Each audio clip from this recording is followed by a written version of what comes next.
Səhər saat 6-dır. Hər yer açıqdır ki, restoranlar, kafelər, yəni bax, masaj yerləri, hər yer. Mən də düzdür, səhər saat 6-da motosiklet sürürəm. Səhər saat 6 gətirdim motosikleti qaytarım. Yerdə açıqdır. Bax, burada taksilər əsasən motosikletlərdir. Bu da aeroporta gedir, bax. Başımda kaska yedirəm. Deyir ki, kaskanı verir, hara yersin. Nəysə. Aeroporta gəlib düşmüşəm. Daha doğrusu deyirəm ki, aeroporta apar da məni. Deyir ki, 30.000 dong. 30.000 donqunda $1 eləyir də.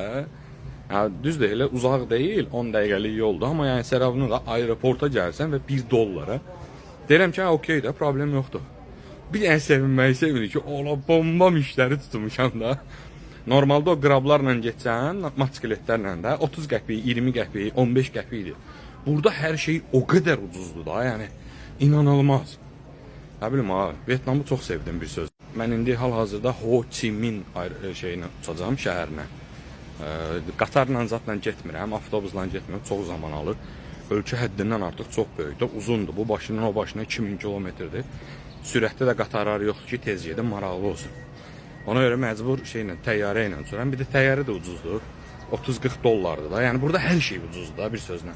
Taksi ucuz, otel ucuz, yemək ucuz, hər şey.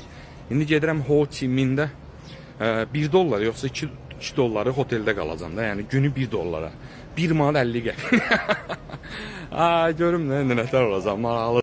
Hadi mənim uçuşum oradadır. Tekgördən keçim içəri. Uçum Ho Chi Minh. Görün bunların sistemi necədir? Aeroport sistemi. Vyetnamlılar Vyetnam qayn. Bax belə Vyetnam. Aeroportun içindəyim və buradakı qiymətlərə bax. Sendviçlər içi dolu 78 milyon. 2 euro. İstanbulda aeroportda 14-17 avrodur. 9 dəfə baha. Yəni Vyetnam cənnətdir də, cənnət. Həqiqətən cənnət da. İçkilər, yeməklər $3, $2, $4. Aeroportda ha. Dünyanın ən bahalı yeri aeroportlardır həmişə. Yəni Vyetnam möcüzədir, möcüzə.